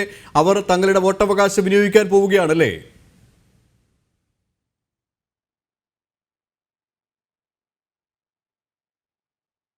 തീർച്ചയായും അത്തരത്തിലുള്ള പ്രതികരണങ്ങളാണ് ജനങ്ങളുടെ ഭാഗത്തു നിന്നും നമുക്ക് കാണാൻ സാധിച്ചിട്ടുള്ളത്. കഴിഞ്ഞ ദിവസം ബുഡ്ഗാം ഉൾപ്പെടെ മുൻപ് വലിയ ഭീകരാക്രമണങ്ങൾ നടന്നിട്ടുള്ള, സൈന്യത്തിന് നേരെ കല്ലേറ് നടന്നിട്ടുള്ള ബീർബ ഉൾപ്പെടെയുള്ള മേഖലകളിൽ നമുക്ക് പോകാൻ സാധിച്ചിരുന്നു. അവിടെയെല്ലാം ആളുകൾ പ്രതികരിക്കുന്നത് അവരുടെ രാഷ്ട്രീയത്തിനോടൊപ്പം തന്നെ ഇത്തവണ വോട്ട് ചെയ്യുന്നതിനും പ്രചാരണ പ്രവർത്തനങ്ങളിലേക്കും ജനങ്ങൾ ഇറങ്ങുന്നു. ഒപ്പം അവരുടെ അഭിപ്രായങ്ങൾ സ്വതന്ത്രമായി പറയുന്നതിന്, മാധ്യമങ്ങൾക്ക് മുൻപിൽ പറയുന്നതിനും തയ്യാറാകുന്നു എന്നുള്ളത് തന്നെയാണ് ഏറ്റവും പ്രധാനപ്പെട്ട കാര്യം. അതായത് സമാധാന അന്തരീക്ഷം കശ്മീർ താഴ്വരയിൽ ഉറപ്പാക്കാൻ സാധിക്കുന്നു. അതിൻ്റെ നടപടികൾ അത് പെട്ടെന്നൊരു ദിവസം അല്ലെങ്കിൽ ഒരൊറ്റ നടപടി കൊണ്ട് സ്വിച്ചിട്ടതുപോലെയല്ല കശ്മീർ താഴ്വരയിലെ ഭീകരവാദം തകർത്തെറിഞ്ഞുകൊണ്ട് സമാധാന അന്തരീക്ഷം പുനഃസ്ഥാപിച്ചത് എന്നുള്ളത് ഈ കാലഘട്ടത്തിൽ നമുക്ക് മനസ്സിലാക്കാൻ സാധിക്കും. ഒപ്പം ചർച്ചയിൽ ഇപ്പോൾ ചൂണ്ടിക്കാട്ടിയതുപോലെ അതിന് എത്രത്തോളം ആർട്ടിക്കിൾ 370 റദ്ദാക്കിയത് കാരണമായിട്ടുണ്ട് എന്നുള്ളത് വലിയ ചോദ്യമാണ്. നേരത്തെ ഈ വിഭജന സമയത്താണ് ഇത്തരത്തിൽ കശ്മീരിന്റെ സ്വതന്ത്ര അവകാശത്തെ സംബന്ധിച്ചുള്ള വലിയ ചോദ്യം ഉയർന്നത്. ആദ്യം കശ്മീരിലെ രാജാവ് ജമ്മു കശ്മീർ സ്വതന്ത്രമായി നിൽക്കാൻ ആഗ്രഹിച്ചുവെങ്കിൽ പോലും പാകിസ്ഥാന്റെ അധിനിവേശം ശക്തമായതോടുകൂടിയായിരുന്നു ഇന്ത്യയുമായ ഒരു നിരുപാധിക ഉടമ്പടി അന്നത്തെ രാജാവ് ഉണ്ടാക്കുകയും ഭാരതത്തിന്റെ സൈന്യം കാവലിനായി ജമ്മു കാശ്മീരിലേക്ക് എത്തുകയും ചെയ്തിട്ടുള്ളത്. പിന്നീട് തീർച്ചയായും ശരിയാണ്, രാഷ്ട്രീയപരമായ കാരണങ്ങൾ കൊണ്ട് ജമ്മു കാശ്മീർ സ്വതന്ത്രമായി നിലനിൽക്കണം, അല്ലെങ്കിൽ ജമ്മു കാശ്മീരിലേക്ക് അധിനിവേശം ഉണ്ടാകരുത് എന്നുള്ളത് കൊണ്ട് ആർട്ടിക്കിൾ 370 എന്ന പ്രത്യേക അധികാരം ജമ്മു കാശ്മീരിന് നൽകിയെങ്കിലും അതിനുശേഷം പതിറ്റാണ്ടുകൾ പിന്നിട്ട് 80കളുടെ തുടക്കത്തിൽ 80കളിലും 90കളിലും എല്ലാം തന്നെ പാകിസ്ഥാന്റെ ISI ഉൾപ്പെടെയുള്ള ചാര സംഘടനകളൊപ്പം പാക് കേന്ദ്രീകൃത ഭീകര സംഘടനകളും കശ്മീർ താഴ്വരയിലേക്ക് ഉൾനിറങ്ങുകയും സ്വതന്ത്ര കശ്മീർ എന്ന മുദ്രാവാക്യം വിളിച്ചുകൊണ്ട് കശ്മീരിനുള്ളിൽ തന്നെ ഭീകരവാദ സംഘടനകൾ അഴിഞ്ഞാടുകയും ചെയ്തപ്പോൾ അവർക്ക് മറയായി നിന്നിരുന്നത്, അല്ലെങ്കിൽ ആ ഭീകരവാദികൾ സംരക്ഷണ കവചമായി ഉപയോഗിച്ചിരുന്നത് ഒന്ന് ആർട്ടിക്കിൾ 370 എന്ന ജമ്മു കാശ്മീരിന്റെ പ്രത്യേക അധികാരവും ഒപ്പം താഴ്വരയിലെ ഭൂരിപക്ഷ സമുദായമായ മുസ്ലിം മതത്തിന്റെ മറയുമായിരുന്നു. അത് പച്ചയായിട്ടുള്ള സത്യമായിരുന്നു. ആ സമയത്തെല്ലാം തന്നെ ഈ ആർട്ടിക്കിൾ 370 റദ്ദാക്കുന്നതിന് നിരവധി സാഹചര്യങ്ങൾ ഉണ്ടായിരുന്നു, നിരവധി അവസരങ്ങൾ ഉണ്ടായിരുന്നു. അത്തരത്തിലൊരു പ്രത്യേക അധികാരം റദ്ദാക്കിക്കൊണ്ട് ഭാരതത്തിന്റെ ഏതൊരു ഭൂപ്രദേശം പോലെ ജമ്മു കാശ്മീരിനെയും സുരക്ഷിതമായി ചേർത്ത് പിടിക്കാനുള്ള ശക്തി അന്ന് ഭാരതത്തിന്റെ സൈന്യത്തിനും ഉണ്ടായിരുന്നു. പക്ഷെ അത്തരത്തിലൊരു രാഷ്ട്രീയ തീരുമാനമെടുക്കാൻ അന്ന് രാജ്യത്തിന്റെ ഭരണ നേതൃത്വം തയ്യാറായില്ല എന്നുള്ളത് വലിയൊരു വീഴ്ചയായിരുന്നു. അതുകൊണ്ട് തന്നെ ഏകദേശം 3.5 പതിറ്റാണ്ടോളം ജമ്മു കാശ്മീർ അതിന്റെ വേദന അനുഭവിച്ചു. വിഘടനവാദത്തിനും സുരക്ഷാ ക്രമീകരണങ്ങൾക്കുമിടയിൽ വീർപ്പുമുട്ടിക്കൊണ്ടായിരുന്നു ജമ്മു കാശ്മീർ ജനത കഴിഞ്ഞ 3.5 പതിറ്റാണ്ടോളം ജീവിച്ചത് എന്നുള്ളത് വലിയ സത്യമാണ്. അതിനുശേഷം 2019 ഓഗസ്റ്റ് 5-നാണ് കേന്ദ്ര സർക്കാർ ആർട്ടിക്കിൾ 370 റദ്ദാക്കാനുള്ള ചരിത്രപരമായ തീരുമാനം കൈക്കൊണ്ടിട്ടുള്ളത്. അതുകൊണ്ട് തന്നെ ആധുനിക കശ്മീരിനെ, വിഭജനത്തിന് ശേഷമുള്ള ജമ്മു കശ്മീരിന്റെ ചരിത്രം തന്നെ നമുക്ക് 2019 ഓഗസ്റ്റ് 5-ന് ആർട്ടിക്കിൾ 370 റദ്ദാക്കിയതിന് മുൻപും ശേഷവുമെന്ന് വളരെ കൃത്യമായി രേഖപ്പെടുത്താൻ സാധിക്കും. ആർട്ടിക്കിൾ 370 റദ്ദാക്കുക മാത്രമല്ല, അതിനുശേഷം കശ്മീർ ജനതയെ വിശ്വാസത്തിലെടുത്തുകൊണ്ട് വിഘടനവാദം ഉപേക്ഷിച്ച് മുൻനിരയിലേക്ക് വരുന്നവർക്കുള്ള ജീവിക്കാനുള്ള അവസരം ഒരുക്കിക്കൊണ്ട് അത്തരത്തിൽ കശ്മീർ ജനതയെ വിശ്വാസത്തിലെടുത്തുകൊണ്ടും സുരക്ഷാ ക്രമീകരണങ്ങൾ ശക്തമാക്കിയും ഭീകരവാദികൾക്ക് അടിക്ക് തിരിച്ചടി എന്ന നയം രൂപീകരിച്ചുകൊണ്ടും കഴിഞ്ഞ ഏകദേശം ഒരു 5 വർഷത്തോളം കേന്ദ്ര സർക്കാർ നടപ്പിലാക്കിയിട്ടുള്ള നടപടികളുടെ കൂടി ഫലമാണ് ഇന്ന് കശ്മീർ താഴ്വരയിൽ ഉണ്ടായിട്ടുള്ള സമാധാന അന്തരീക്ഷം എന്ന് നമുക്ക് എടുത്തു പറയാൻ സാധിക്കും. ഏതായാലും നാളെ 2ാം ഘട്ട വോട്ടെടുപ്പിന് ജമ്മു കാശ്മീർ ഒരുങ്ങുകയാണ്. ജമ്മു മേഖലയിലെ 11ഉം കശ്മീർ മേഖലയിലെ 15ഉം, അത് സെൻട്രൽ കശ്മീരിലെ മുഴുവൻ മണ്ഡലങ്ങളും വോട്ടെടുപ്പ് നടക്കുന്നു. ക്രമീകരണങ്ങൾ പൂർത്തിയായതായാണ് തെരഞ്ഞെടുപ്പ് കമ്മീഷൻ അറിയിച്ചിട്ടുള്ളത്. ശക്തമായ സുരക്ഷാ ക്രമീകരണം ക്രമീകരണങ്ങളും ഒരുക്കിയിട്ടുണ്ട്. അത്തരത്തിൽ വലിയ ഒരു സമാധാന അന്തരീക്ഷത്തിലൂടെ ഭാരതത്തിന്റെ ലോകത്തിൽ തന്നെ ജനാധിപത്യത്തിന്റെ അതിന്റെ സൗന്ദര്യം എത്രത്തോളം കാത്തു സൂക്ഷിക്കുന്ന ഒരു രാജ്യമാണ് ഭാരതം. ആ ജനാധിപത്യം മുൻപ് വലിയ രീതിയിൽ നേരത്തെ ചർച്ചയിൽ സൂചിപ്പിച്ചതുപോലെ വലിയ രീതിയിൽ കശാപ്പ് ചെയ്തുകൊണ്ട് ജമ്മു കാശ്മീരിൽ മുൻപോട്ട് കൊണ്ടുപോയെങ്കിൽ ഇന്ന് ഭാരതത്തിന്റെ മറ്റേതൊരു ഭൂപ്രദേശം പോലെ ആ ജനാധിപത്യത്തിന്റെ ഉത്സവം കാശ്മീരും ആഘോഷമാക്കുകയാണ്.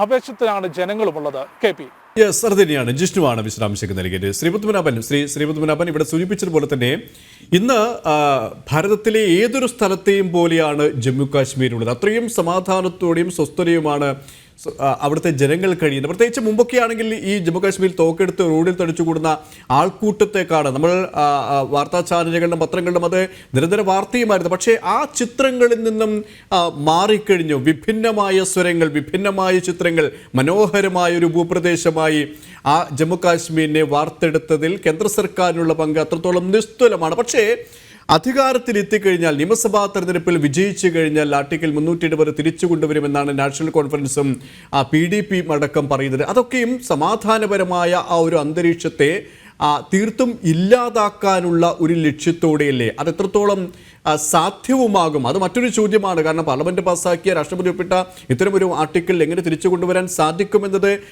ഒരു വെറും വാക്കാണ്, അത് നമുക്ക് എല്ലാവർക്കും അറിയാം. പക്ഷെ അവിടെയും അവിടുത്തെ ജനങ്ങളെ തെറ്റിദ്ധരിപ്പിക്കാനുള്ള ഒരു രാഷ്ട്രീയ അടവ് മാത്രമല്ലേ അവർ ഉപയോഗിക്കുന്നത്?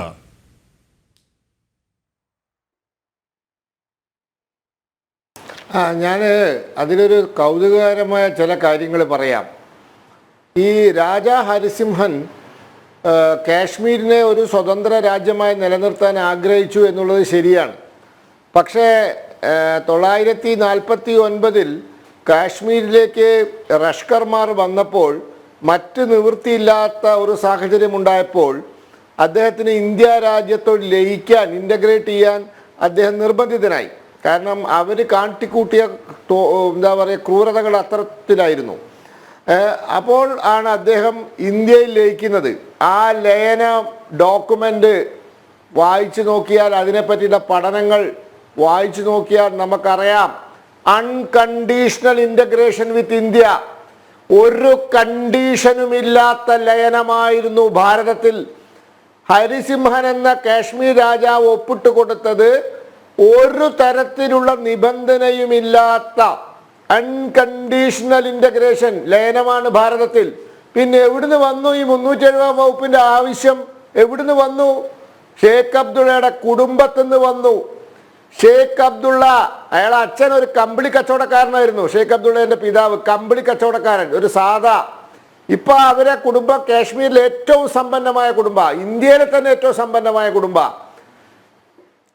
അവിടുന്ന് വന്നതാണ് ആവശ്യം. ഇനി 2, ഇന്ത്യൻ ഭരണഘടന രൂപീകരിച്ച കോൺസ്റ്റിറ്റ്യൂവന്റ് അസംബ്ലിയിൽ ഡോക്ടർ BR അംബേദ്കർ ഈ വകുപ്പ് അവതരിപ്പിക്കാൻ വിസമ്മതിച്ചു. 306A, അന്നത്തെ 306A ആണ് പിന്നീട് 370 ആയത്. അത് അവതരിപ്പിക്കാൻ, ഞാനത് അവതരിപ്പിക്കൂല എന്ന് പറഞ്ഞു. അവസാനം പണ്ഡിറ്റ് ജവഹർലാൽ നെഹ്റു, ഗോപാലസ്വാമി അയ്യങ്കാരെ കൊണ്ടാണ് ഇത് അവതരിപ്പിച്ചത്. ഇത് കോൺസ്റ്റിറ്റ്യൂവന്റ് അസംബ്ലിയിൽ അംബേദ്കർ ഇതിനെതിരായിരുന്നു. ഏതായാലും അത് പാസ്സാക്കി. അത് പാസ്സാക്കിയതിന് ശേഷമാണ് അവിടെ അവർക്ക് എന്തും ചെയ്യാം. ആർക്ക്? ഷേഖ് അബ്ദുള്ളയുടെ കുടുംബത്തിന് എന്തും ചെയ്യാനുള്ള ലൈസൻസ് കിട്ടിയത്. ഇവിടെ കേണൽ സാറ് പറഞ്ഞല്ലോ, ഞാൻ 87 ഇലക്ഷനെ പറ്റി പറയുന്നില്ല എന്ന്. 987 തെരഞ്ഞെടുപ്പാണ് കാശ്മീരിലെ തീവ്രവാദം കൊണ്ടുവരാനുള്ള ഏറ്റവും അവസാനത്തെയും ഏറ്റവും പ്രധാനപ്പെട്ട കാരണം. സ്വാതന്ത്ര്യം കിട്ടിയ കാലം മുതൽ പാകിസ്ഥാൻ കാശ്മീരിൽ കുത്തിത്തിരിപ്പിന് ശ്രമിച്ചതാ. 3 യുദ്ധം നടത്തി, 3നും തോറ്റതാ. അപ്പോഴാണ് അവർ മനസ്സിലാക്കിയത് കാശ്മീർ ജനതയ്ക്കുള്ളിൽ തീവ്രവാദം കുത്തിവെക്കണം. അതിനുവേണ്ടി അവർ ശ്രമിച്ചിട്ട് അവർ പരാജയപ്പെട്ടതാ. കാശ്മീർ ജനത ഇന്ത്യൻ ജനാധിപത്യത്തിന്റെ കൂടെയായിരുന്നു. എന്നാൽ 87 തെരഞ്ഞെടുപ്പ് ഈ ഫറൂഖ് അബ്ദുള്ള മുഖ്യമന്ത്രിയും രാജീവ് ഗാന്ധി പ്രധാനമന്ത്രിയായിരിക്കുമ്പോൾ ഇവർ നടത്തിയ തെരഞ്ഞെടുപ്പ്, അതിൽ ജനങ്ങൾ ആർക്കൊക്കെയാണോ വോട്ട് ചെയ്ത് അവരൊക്കെ തോറ്റു. ജനങ്ങൾ വോട്ട് ചെയ്തവരൊക്കെ തോറ്റു. ജനങ്ങൾ വോട്ട് ചെയ്യാത്തവർ ജയിച്ചു. ഈ വോട്ടർ പെട്ടീൻ്റെ അകത്തേക്ക്, ഈ ബാലറ്റ് പെട്ടീൻ്റെ അകത്തേക്കാക്കി തിരികിയതാ കള്ളവോട്ടുകൾ.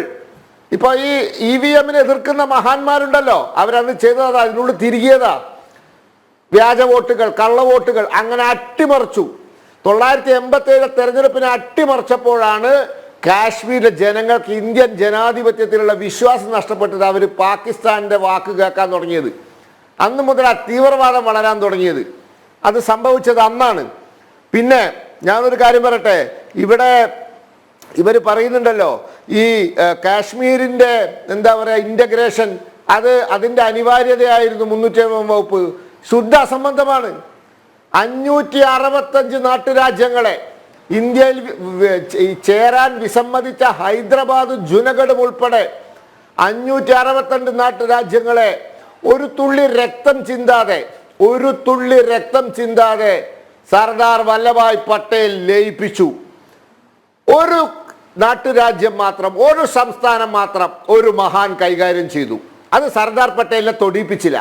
സർദാർ പട്ടേലിനെ അത് ഇടപെടാൻ അനുവദിച്ചു. അത് ഞാൻ നോക്കിക്കോളാം, എൻ്റെ പൂർവികരുടെ രാജ്യം എന്ന് പറഞ്ഞിട്ട്. പണ്ട് ജവഹർലാൽ നെഹ്റു ഒരു നാട്ടുരാജ്യത്തിൻ്റെ കാര്യം കൈകാര്യം ചെയ്തു. അവിടെ ഇന്നും പ്രശ്നങ്ങൾ അവസാനിച്ചിട്ടില്ല. ഇത് സത്യമല്ലേ? ഇത് യാഥാർത്ഥ്യമല്ലേ? സർദാർ പട്ടേലിന്റെ മാനം മുട്ടിയ പ്രതിമ നിർമ്മിച്ചതിൽ എന്താ തെറ്റ്? ഈ ഭാരതം ഇത്ര ശക്തമായി ഐക്യത്തോടെ അഖണ്ഡതയോടെ കൂടി നിൽക്കുന്നുണ്ടെങ്കിൽ അതിനാ വലിയ മനുഷ്യനാണ് ഉത്തരവാദി. അതുകൊണ്ടാണ് ആകാശം മുട്ടുന്ന പ്രതിമ നരേന്ദ്രമോദി സർക്കാർ സർദാർ പട്ടേലിന്റെ പേരിൽ നിർമ്മിച്ചത്. ഇത് ഒരു കുടുംബത്തിന് വേണ്ടി ഉണ്ടാക്കിയ പ്രശ്നമാണ്. ഇതൊരു കുടുംബത്തിന് വേണ്ടി ഉണ്ടാക്കിയ പ്രശ്നമാണ്. ഷേഖ് അബ്ദുള്ള കുടുംബത്തിന് വേണ്ടി ഉണ്ടാക്കിയ പ്രശ്നമാണ്. ആ പ്രശ്നമാണ് ഇന്ന് പരിഹരിച്ചുകൊണ്ടിരിക്കുന്നത്. 87 ഇവരാണ് തെരഞ്ഞെടുപ്പ് അട്ടിമറിച്ചത്. Rigged election, the most rigged election. ഏറ്റവും കൂടുതൽ അട്ടിമറി നടന്ന ഇന്ത്യയിലെ തെരഞ്ഞെടുപ്പ് 87 കാശ്മീർ തെരഞ്ഞെടുപ്പാണ്. രാജീവ് ഗാന്ധി പ്രധാനമന്ത്രി, ഫറൂഖ് അബ്ദുള്ള മുഖ്യമന്ത്രി. ഇപ്പൊ EVM-നെ കുറ്റം പറയണ്ടല്ലോ. ഏതെങ്കിലും ഒരു EVM-ൽ ഒരു കുറ്റം കണ്ടുപിടിക്കാൻ ഈ മഹാന്മാർക്ക് ഇത്രയും ദിവസമായിട്ട് സാധിച്ചിട്ടുണ്ടോ? അതുകൊണ്ട് തന്നെയാണ് കേന്ദ്ര ആഭ്യന്തരമന്ത്രിയായിട്ടുള്ള അമിത്ഷാ വ്യക്തമാക്കിയ ഒരു കാര്യം, ഈ ഒരു തെരഞ്ഞെടുപ്പ് 3 കുടുംബാധിപത്യത്തിനുള്ള ഒരു വിരാമമായിരിക്കും. അബ്ദുള്ള കുടുംബം, മുഫ്തി കുടുംബം, നെഹ്റു ഗാന്ധി കുടുംബം. താങ്കളിലേക്ക് എത്താം. ശ്രീ സേനാപതി വേണോ, ഇവിടെ കേണൽ ഡിനി അല്പസമയം മുമ്പ് പറഞ്ഞൊരു കാര്യമുണ്ട്. ജമ്മു കാശ്മീരിൻ്റെ ആ ഒരു മാറിയ ചിത്രത്തിന് ഏറ്റവും ലളിതമായ ഉദാഹരണം, ഏറ്റവും സുതാര്യമായ ഉദാഹരണം അവിടുത്തെ വിനോദസഞ്ചാരികളുടെ തിരികെ വരവ് തന്നെയാണ്. ഏകദേശം 50,000-ഓളം വിനോദസഞ്ചാരികൾ തന്നെ, 2 കോടിയിലധികം വിനോദസഞ്ചാരികൾ അവിടെ വന്നു പോയിട്ടുണ്ടെന്നാണ് കണക്ക്. അതിൽ അനവധി വിദേശികളുണ്ട്. വിദേശ രാജ്യങ്ങൾ പോലും ജമ്മു കാശ്മീരിൻ്റെ ആ ഒരു മാറിയ സാഹചര്യത്തെ അത്രമേൽ ഹൃദയത്തോടെ സ്വീകരിക്കുന്നതിന് വേണ്ടി മനസ്സിലാക്കാൻ, അങ്ങനെയുള്ള ഒരു സംസ്ഥാനത്ത്, അങ്ങനെയുള്ള ഒരു നാട്ടിൽ എന്തിനു വീണ്ടും വിഘടനവാദം തിരികെയെത്തിക്കണം, എന്തിനു വീണ്ടും ഭീകരവാദം തിരികെയെത്തിക്കണം? ഇവിടെ ഏറ്റവും പ്രത്യേകത നാഷണൽ കോൺഫറൻസും PDP-യും പ്രകടന പത്രികയിൽ ഈ ആർട്ടിക്കിൾ 370 തിരികെ വരും എന്ന് പറഞ്ഞപ്പോൾ കോൺഗ്രസ് അതിൽ നിന്ന് മാറി നിന്നു. അത് ഒരുപക്ഷെ ആ ഒരു തിരിച്ചറിവ് കൂടിയല്ലേ? പക്ഷേ ഉറക്കെ പറയാൻ, ജനങ്ങളോടത് തുറന്ന് സമ്മതിക്കാൻ വല്ലാത്ത മടിയല്ലേ? അല്ല, ആർട്ടിക്കിൾ 370 ഇനിയിപ്പോ തൽക്കാലം അത് തിരിച്ചു കൊണ്ടുവരാൻ പറ്റില്ല എന്ന് എല്ലാവർക്കും അറിയാമല്ലോ. അതിപ്പോ ഫാറൂഖ് അബ്ദുള്ള വിചാരിച്ചാലോ, എന്താ പറഞ്ഞ മുഫ്തി മുഹമ്മദിന്റെ മകള് മെഹബൂബ മുഫ്തി മുഹമ്മദ് വിചാരിച്ചാലോ അതൊന്നും ആർട്ടിക്കിൾ 370 എന്താ പറഞ്ഞ അതിനെ ഇനി തിരിച്ചു കൊണ്ടുവരല് അതൊന്നും നടക്കുന്ന കാര്യമല്ല. ഇവിടെ നമ്മൾ ചർച്ച ചെയ്തതിന്റെ കാശ്മീരിന്റെ സ്റ്റേറ്റ്ഹുഡിനെ കുറിച്ചാണ്. ആ സംസ്ഥാന പദവി തിരിച്ച് കിട്ടുക എന്നുള്ളത്, അതാണ് ഈ തെരഞ്ഞെടുപ്പിൽ റഫറണ്ടമായിട്ടും അവിടുത്തെ കക്ഷികൾ കാണുന്നതായിട്ടാണ് ഞാൻ മനസ്സിലാക്കുന്നത്. പിന്നെ കശ്മീരിൽ സമാധാനം തിരിച്ചു വരുന്നത് നമ്മളെല്ലാവരും സന്തോഷിക്കുന്നതല്ലേ. ഇപ്പം ഞാൻ ഈ ഇടുക്കി ജില്ലയിൽ ഒരു ഓണം കയറാൻ മൂലയിലിരുന്നപ്പോൾ ഈ അടുത്ത ദിവസം ഞങ്ങളുടെ നാട്ടിൽ നിന്ന് ആളുകൾ ശ്രീനഗർ സന്ദർശനം നടത്തിയിട്ട് അവിടുത്തെ വിശേഷങ്ങളൊക്കെ അവർ പറയുന്നു. ഞാൻ പറഞ്ഞത് അത് നമ്മളെ സംബന്ധിച്ചിടത്തോളം സന്തോഷമുള്ള ഒരു കാര്യമാണ്. പ്രത്യേകിച്ച് ഇപ്പം ഞങ്ങൾ 2 പേരും പാനലിസ്റ്റുകൾ വരിയിരിക്കുന്നു. ഞങ്ങൾ 2 പേരും വിമുക്ത ഭടന്മാർ അല്ലെങ്കിൽ സേനയിൽ ഉണ്ടായിരുന്നയാൾ. ഞങ്ങളെയൊക്കെ സംബന്ധിച്ചിടത്തോളം അത് വളരെ എന്താ പറഞ്ഞ സന്തോഷപ്രദമായ ഒരു കാര്യമാണ്. അവിടെ ടൂറിസ്റ്റുകൾ വരുന്നതും ഒരു നാട്ടിൽ സമാധാനം ഉണ്ടാകുന്നതും അതൊക്കെ അംഗീകരിക്കുന്ന കാര്യമാണല്ലേ? അല്ല ഞാൻ പറഞ്ഞില്ലേ അത് ഇവിടെ മാത്രമല്ലല്ലോ. ഇപ്പൊ പഞ്ചാബിൽ പ്രശ്നങ്ങൾ ഉണ്ടായി ദീർഘകാലം. പഞ്ചാബ് ഇവിടെ ജമ്മു കാശ്മീരിന്റെ ഒരു അവസ്ഥ അറിയാം. താങ്കൾ നേരത്തെ പറയുകയുണ്ടായി, കേരള ഡിനി അടക്കം പറയുകയുണ്ടായി, വെടിയൊച്ചകൾ നിലയ്ക്കാത്ത ഒരു താഴ്വരയിൽ നിന്നാണ് ആ ഒരു സാഹചര്യം അപ്പാടെ മാറി ജനങ്ങൾ സ്വസ്ഥമായി, നേരത്തെ ജിഷ്ട് പറഞ്ഞതുപോലെ തന്നെ അവരൊക്കെയും ഈ വോട്ട് നാളെ സമ്മതിദാനാവകാശം വിനിയോഗിക്കുന്നവരൊക്കെയും നാളെ അതിനുള്ളൊരു കാത്തിരിപ്പിലാണ്, അതിനുള്ളൊരു ആകാംക്ഷയിലാണ്, അതിനുള്ള സന്തോഷത്തിലാണ്. ഇതൊക്കെയും വല്ലാത്തൊരു സന്തോഷം നൽകുന്ന ഒരു സാഹചര്യമല്ലേ? അല്ല, ആ ഒരു സന്തോഷം നമുക്ക് നൽകുമ്പോഴാണ് മണിപ്പൂരിൽ വല്ലാത്ത രീതിയിൽ വെടിയൊച്ചകൾ കേൾക്കുന്നു. അവിടെ എന്താ പറഞ്ഞ ഇന്ത്യയുടെ ഭാഗമാണോ എന്ന് പോലും സംശയിക്കത്തക്ക രീതിയിലുള്ള മണിപ്പൂരിന് അതിന്റേതായ രാഷ്ട്രീയമുണ്ട്, അതിന്റേതായ രാഷ്ട്രീയ ചിത്രമുണ്ട്.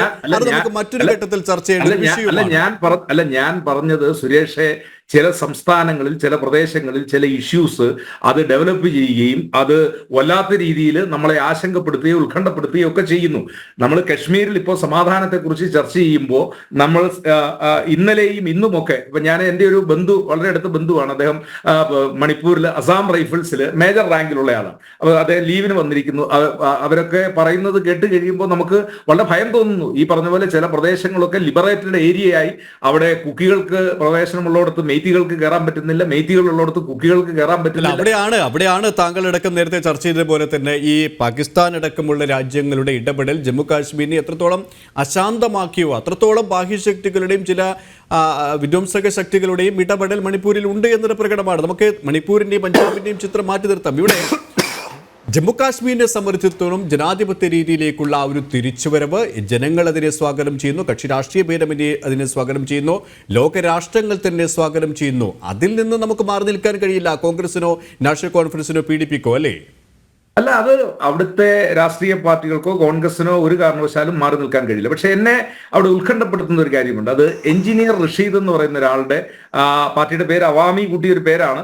ഒരുപക്ഷെ ജിഷ്ണുവിനോട് ചോദിച്ചാൽ അവിടെ കശ്മീരിൽ നിന്ന്. അപ്പൊ ഞാൻ പറഞ്ഞത് അത് ഒരു മുഖ്യധാരയിലുള്ള പ്രവർത്തനമല്ല. അപ്പൊ ഹൂറിയത്ത് കോൺഫറൻസും അതിന്റെ നേതാക്കന്മാരും ഒക്കെ ഏതാണ്ട് പത്തി മടക്കി നിൽക്കുകയാണ്. പക്ഷേ ഈ എഞ്ചിനീയർ റഷീദിന്റെ ഒരു കടന്നുവരവ് അത് നമ്മൾ ആശങ്കപ്പെടേണ്ടതാണ്. കാരണം അവരുടെ ഒരു വാദം എന്ന് പറയുന്നത് ഇന്ത്യയുടെ ദേശീയതയിൽ ചേരുന്നതിനോ അല്ലെങ്കിൽ ദേശീയതയോട് ചേർന്ന് നിൽക്കുന്നതല്ല. അപ്പൊ ഞാൻ പറഞ്ഞു വന്നത്, കശ്മീരിൽ നമ്മൾ എല്ലാവരും ആഗ്രഹിക്കുന്നത് സമാധാനപരമായ തെരഞ്ഞെടുപ്പ്.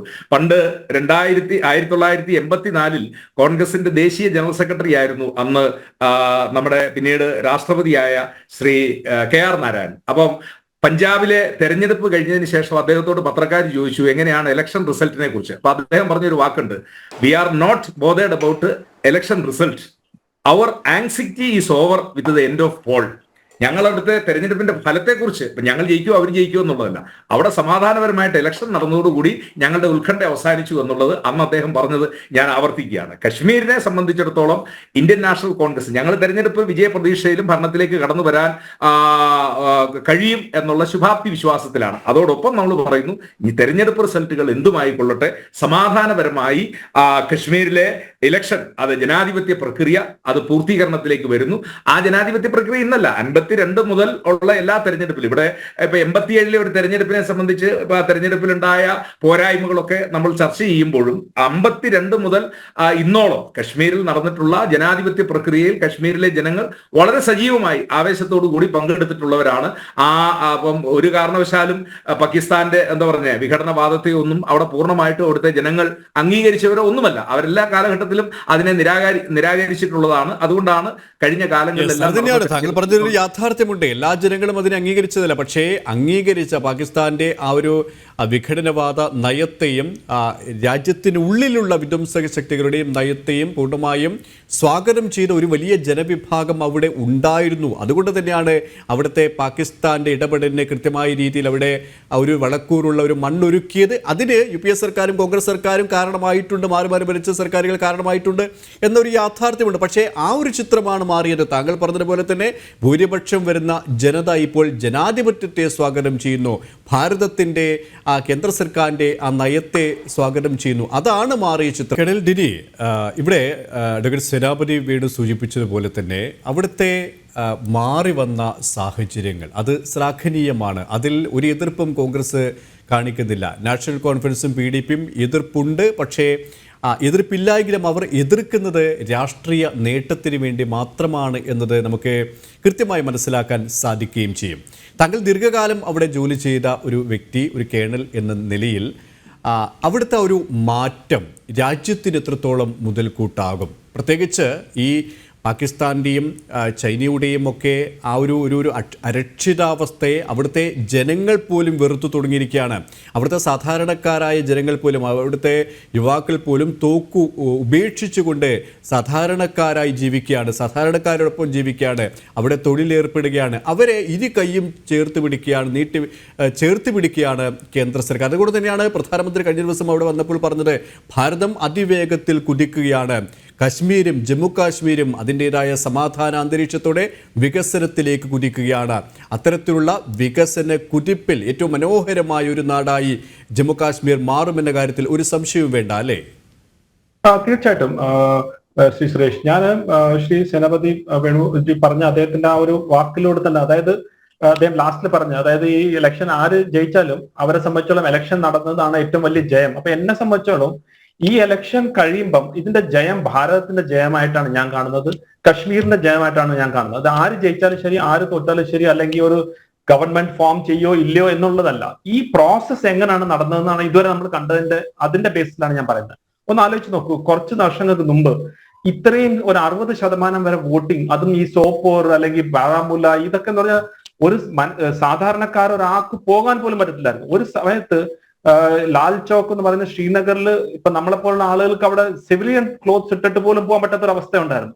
അവിടെ നിന്ന് മാറി ഇന്ന് ഇവിടുത്തെ എനിക്കൊന്ന് ജിഷ്ണു കേരളത്തിൽ നിന്നുള്ള ഒരു മാധ്യമ പ്രവർത്തകൻ ജനം ടിവിയിൽ നിന്നിട്ട് അവിടെ നിന്നിപ്പം എനിക്ക് തോന്നുന്നു അദ്ദേഹം ശ്രീനഗറിൽ ആ ഭാഗത്ത് നിന്നിട്ടാണ് അദ്ദേഹം സംസാരിക്കുന്നത്. ഇതൊന്നും ഒരു 10 വർഷം മുമ്പ് അല്ലെങ്കിൽ ഒരു 12 വർഷം മുമ്പ് ഒന്നും ചിന്തിക്കാൻ പറ്റുന്നതിന് അപ്പുറമായിരുന്നു. കാരണം ഇങ്ങനെ ഒരാൾ വന്നു കഴിഞ്ഞാൽ ഇമ്മീഡിയറ്റ്ലി അവിടെ ഇൻഫർമേഷൻ പാസ്സായി അദ്ദേഹത്തിന് വേണമെങ്കിൽ അവിടെ നിന്ന് തട്ടിക്കൊണ്ട് പോകാന്നുള്ള രീതിയിലേക്കൊക്കെ മാറുമായിരുന്നു. അപ്പൊ ഇന്ന് ഇങ്ങനെ ഒരു പൊളിറ്റിക്കൽ ആക്ടിവിറ്റീസ് നടക്കുന്നത് നമ്മളെ സംബന്ധിച്ചുള്ള വലിയൊരു വിജയം തന്നെയാണ്, അതിനകത്ത് യാതൊരു സംശയമില്ല. ഞാൻ എന്തുകൊണ്ടാണ് വിജയം എന്ന് പറയുന്നത് നോക്കൂ, ജമായത്ത് ഇസ്ലാമിയെ പോലുള്ള പാർട്ടി അവർ പറയാണ് ഞങ്ങൾ ഈ പ്രാവശ്യം ബോയ്ക്കോട്ട് ചെയ്തില്ല, ഞങ്ങൾ ഇത് പാർട്ടിസിപ്പേറ്റ് ചെയ്യും. നേരത്തെ പറഞ്ഞ അവാമി ഇത്തിഹാദ് പാർട്ടി എന്നുള്ളത് എഞ്ചിനീയർ റഷീദ്, ശരിയാണ്, അദ്ദേഹത്തിന്റെ എല്ലാ വാദങ്ങളോടും നമുക്ക് യോജിക്കുന്നില്ല, പക്ഷെ അദ്ദേഹം പാർട്ടിസിപ്പേറ്റ് ചെയ്തു. 87 നടന്ന മിസ്റ്റേക്ക് നമ്മൾ റിപ്പീറ്റ് ചെയ്യാതെ അദ്ദേഹത്തിനെ പാർട്ടിസിപ്പേറ്റ് ചെയ്യിപ്പിക്കുന്നു. അദ്ദേഹം ജയിലിൽ നിന്നാണ് വന്നത്, അദ്ദേഹത്തിന് പറയേണ്ട കാര്യങ്ങളെല്ലാം ശരി. അതാണ് നമ്മളെ ഭാരതത്തിന്റെ ജനാധിപത്യത്തിന്റെ ഏറ്റവും വലിയ ഒരു വിക്ടറി ആയിട്ടാണ് ഞാൻ കാണുന്നത്. അത് ഇദ്ദേഹത്തിനെ പോലുള്ള ആളുകൾ പോലും അവിടെ ജനാധിപത്യ രീതിയിൽ പാർട്ടിസിപ്പേറ്റ് ചെയ്യട്ടെ, അവർക്ക് കിട്ടുന്ന വോട്ട് എത്രയാണെന്ന് നമുക്ക് നോക്കാം. അത് കഴിഞ്ഞിട്ട് ബാക്കിയുള്ള പിന്നീടുള്ള ഗവൺമെന്റ് ഫോർമേഷൻ എങ്ങനെ വരും എന്നുള്ളത്, ഇതിന്റെ കൺട്രാസ്റ്റ് അല്ലെങ്കിൽ ഇതിന്റെ കമ്പാരിസൺ ചെയ്യേണ്ടുള്ളത് ഇവർക്ക് ഒരു വലിയൊരു സ്വപ്ന ലോകമായിരുന്ന പാകിസ്ഥാനിലോട്ട് നോക്കുമ്പോഴാണ്. ഇന്ന് പാകിസ്ഥാനിൽ അവരുടെ ഏറ്റവും പോപ്പുലർ ആയിട്ടുള്ള ലീഡർ മിസ്റ്റർ ഇമ്രാൻഖാൻ, അദ്ദേഹം ജയിലിനകത്താണ്. പുറത്ത് ഉള്ളവർ ഈ മെജോറിറ്റി കിട്ടാത്ത ആളുകളാണ് അവിടെ ഭരിക്കുന്നത്. അപ്പോൾ ഒന്ന് ആലോചിച്ച് നോക്കൂ, ഇവിടുന്ന് പാകിസ്ഥാനിലോട്ട് പോകണമെന്ന് പറഞ്ഞ് കശ്മീരിൽ ഒരു കാലത്ത് വലിയ രീതിയിലൊക്കെ ഉണ്ടായ ഈ ഒരു വോയിസ് എന്ന് പറയുന്നത്, അവർ നോക്കുമ്പോൾ പാകിസ്ഥാനിലെ ജനാധിപത്യം ഇന്നേ വരെ ഒരു ഗവൺമെന്റും അവിടെ 5 വർഷം അവരുടെ പ്രൈം മിനിസ്റ്റർ പൂർത്തീകരിച്ചിട്ടില്ല. അവിടാണ് കശ്മീരിൽ എല്ലാ വിഭാഗത്തിലുള്ള ആളുകളെയും BJP ഉണ്ട്, PDP, NC, അതുപോലെ തന്നെ ജമാഅത്ത് ഇസ്ലാമി, AIP, ഇതുപോലെ എല്ലാ പാർട്ടികളും വന്ന് അവിടെ അവർക്ക് ഫ്രീ ആയിട്ട് അവർക്ക് ഇലക്ഷൻ നിൽക്കാം, അവർ വോട്ട് ചെയ്യുന്നുണ്ട്, ആളുകൾ പുറത്തു നിന്ന് വോട്ട് ചെയ്യുന്നുണ്ട്. ഈ ആളുകൾ വന്ന് വോട്ട് ചെയ്യുന്നതിന്റെ അർത്ഥം അവരിനുള്ളിൽ ഒരു ഫ്രസ്ട്രേഷൻ ഉണ്ട്. അത് എല്ലാ സ്ഥലത്തും ഉണ്ട്. നമ്മൾ കേരളത്തിൽ ഇലക്ഷൻ നടന്നാലും ആളുകൾക്ക് ബേസിക് ആയിട്ടുള്ള നെസസിറ്റീസിന് വേണ്ടി ഒരു ഫ്രസ്ട്രേഷൻ ഉണ്ട്. ആ ഫ്രസ്ട്രേഷൻ ഒരു പുറത്തേക്ക് വിടുന്ന ഒരു കാര്യം ഈ ഇലക്ഷനിലൂടെയാണ്. അവരത് തോന്നുന്നുണ്ട്, ഞാൻ വോട്ട് ചെയ്യുമ്പോൾ എന്റെ ഒരു വോട്ടിന് വാല്യൂ ഉണ്ട് എന്ന് പറയുന്നത്. അപ്പൊ ഒരു 62% വോട്ടിംഗ് എന്ന് പറഞ്ഞു കഴിഞ്ഞാൽ ബഹുഭൂരിപക്ഷം ആളുകളും അതിന്റെ പ്രോസസ്സായി. ഇനി അത് കഴിഞ്ഞിട്ട് ഇലക്ഷൻ എങ്ങനെ വരും, റിസൾട്ട് എങ്ങനെ വരും, എന്തൊക്കെ ഫോർമേഷൻ വരും, അവിടെ ഒരു കൂട്ടു മന്ത്രിസഭ ആയിരിക്കും, അതൊക്കെ പിന്നീടുള്ള കഥയാണ്. പക്ഷെ ഈ ഒരു രീതിയിലേക്ക് കശ്മീർ എത്തിയ എന്നുണ്ടെങ്കിൽ അത് തീർച്ചയായിട്ടും നമ്മളെ സംബന്ധിച്ചുള്ള, എന്നെയൊക്കെ സംബന്ധിച്ചുള്ള, ഞാനത് ഇതിന്റെ 99 തൊട്ട് ആ ഒരു പല പീരീഡിൽ അവിടെ പോയി ഇന്ന് ഇങ്ങനെ ഒരു സ്റ്റേജിലേക്ക് എത്തും. ഞാൻ ഇന്നൊരു വേറൊരു ഇന്റർവ്യൂല് സോപ്പോറിൽ ഒരു ഇംഗ്ലീഷ് മാധ്യമ പ്രവർത്തകർ അവിടെ നിന്നിട്ട്, ആ സോപ്പോർ എന്ന് പറഞ്ഞു കഴിഞ്ഞാൽ ഒരു പാകിസ്ഥാൻ ടൗൺ പോലത്തെ ഒരു ഏരിയ. പണ്ട് ആർമിക്ക് മാത്രമേ ആർമി കയറുമ്പം അവിടെ ഫയർ ഫൈറ്റ് നടക്കും, അല്ലെങ്കിൽ അവിടെ വെടിവെപ്പ് നടക്കുന്ന ഒരു ഏരിയ ആണ്. അവിടെ വളരെ വളരെ ഈസി ആയിട്ട് സംസാരിച്ച് എല്ലാവരും ആയിരക്കണക്കിന് ആളുകൾ അവിടെ നിന്ന് കൂട്ടം നിൽക്കുകയാണ്. അവിടെ ഒരു പ്രശ്നമില്ല. അത് തീർച്ചയായിട്ടും ഒരു മാറ്റം തന്നെയാണ്, അതിനകത്ത് യാതൊരു സംശയമില്ല. എന്നെ സംബന്ധിച്ചോളം ഈ ഇലക്ഷൻസ് സക്സസ്ഫുള്ളി ആയിട്ട് നടക്കും. ഇനി ഒരു 2 ഫേസും കൂടെ ഉള്ളൂ. അത് തന്നെയാണ് ഭാരതത്തിന്റെ ജയം, അത് തന്നെയാണ് കശ്മീരിന്റെ ജയമായിട്ടാണ് ഞാൻ കാണുന്നത്. യെസ്, അത് തന്നെയാണ് ജനാധിപത്യത്തിന്റെ ജയം, അത് തന്നെയാണ് ഭാരതത്തിന്റെ ജയം. വ്യക്തമാണ്.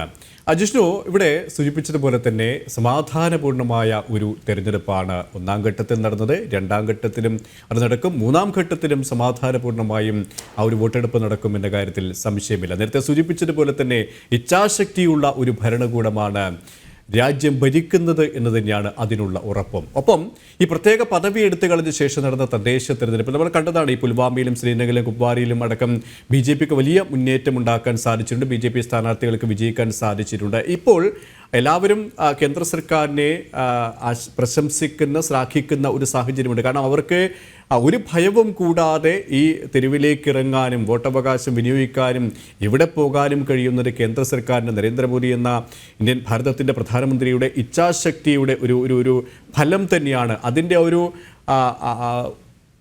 ഫലം തന്നെയാണ് അവർ ഓരോ ദിവസവും അനുഭവിച്ചുകൊണ്ടിരിക്കുന്നത്, ആസ്വദിച്ചുകൊണ്ടിരിക്കുന്നത്. അത് അവിടുത്തെ തെരഞ്ഞെടുപ്പിലും പ്രതിഫലിക്കും എന്ന കാര്യത്തിലൊരു സംശയം വേണ്ടാമല്ലേ?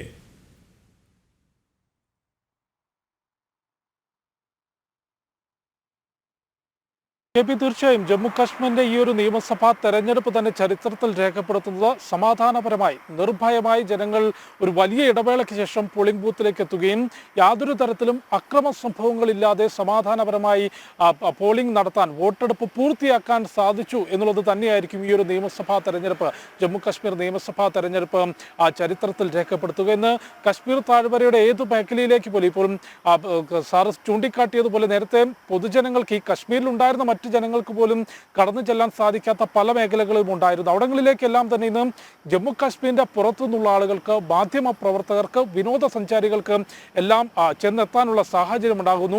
ഒപ്പം ജനങ്ങളുടെ പ്രതികരണം കൂടി അതിനെക്കുറിച്ചൊന്നും കൂടി ഒന്ന് വിശകലനം ചെയ്യുമ്പോൾ നേരത്തെ സൂചിപ്പിച്ചതുപോലെ അവരുടെ രാഷ്ട്രീയം അല്ലെങ്കിൽ അവർ പിന്തുണയ്ക്കുന്ന സ്ഥാനാർത്ഥികൾ അത് ഏതുമാകട്ടെ, നാഷണൽ കോൺഫറൻസോ PDPയോ അല്ലെങ്കിൽ BJPയോ അല്ലെങ്കിൽ അത്തരത്തിലുള്ള ഏത് പാർട്ടിയാണെങ്കിൽ പോലും അവരുടെ എല്ലാം തന്നെ അഭിപ്രായം ജമ്മു കാശ്മീരിൽ മാറ്റം വന്നിട്ടുണ്ട്. അതിൽ യാതൊരു തരത്തിലുമുള്ള സംശയമില്ല. നേരത്തെ ഇത്തരത്തിലൊരു സാഹചര്യമേ ആയിരുന്നില്ല കുറച്ച് വർഷങ്ങളായി കശ്മീരിൽ ഉണ്ടായിരുന്നത്. അതിൽ വലിയ മാറ്റം വന്നു. കഴിഞ്ഞ ദിവസം ഒരു ഏകദേശം ഒരു 80-ൽ കൂടുതൽ വയസ്സുള്ള ഒരു അമ്മയുമായി നമുക്ക് സംസാരിക്കാൻ സാധിച്ചു. അത് കഴിഞ്ഞ ദിവസം പ്രേക്ഷകരിലേക്ക് എത്തിക്കുകയും ചെയ്തിരുന്നു. അവർ ചൂണ്ടിക്കാട്ടിയത് വലിയ സന്തോഷത്തോടെയാണ് പറഞ്ഞിട്ടുള്ളത്. വലിയ മാറ്റം ജമ്മു കാശ്മീരിലുണ്ടായി. ഇന്നിപ്പോൾ നിങ്ങൾ എൻ്റെ വീട്ടിലേക്ക് വരികയാണെങ്കിൽ നമുക്ക് ഒരുമിച്ചിരുന്ന് ഭക്ഷണം കഴിക്കാൻ സാധിക്കും, നിങ്ങളെ എനിക്ക് വീട്ടിലേക്ക് വിളിക്കാൻ സാധിക്കും. എന്നാൽ മുൻകാലങ്ങളിൽ കുറച്ച് വർഷങ്ങൾക്ക് മുൻപ് അത്തരത്തിലൊരു സാഹചര്യമേ ആയിരുന്നില്ല ഇവിടെ ഉണ്ടായിരുന്നത് എന്നുള്ളതായിരുന്നു ആ അമ്മയുടെ വാക്കുകൾ. അത്തരത്തിൽ രാഷ്ട്രീയത്തിനപ്പുറത്തേക്ക് വലിയ മാറ്റം ജമ്മു കാശ്മീരിൽ കൊണ്ടുവന്നു എന്നുള്ളത് മുഴുവൻ ജനങ്ങളും സമ്മതിക്കുന്നു. ഒപ്പം തെരഞ്ഞെടുപ്പിലേക്ക് എത്തുമ്പോൾ BJP ഇപ്പോൾ സുരേഷ് ചൂണ്ടിക്കാട്ടിയതുപോലെ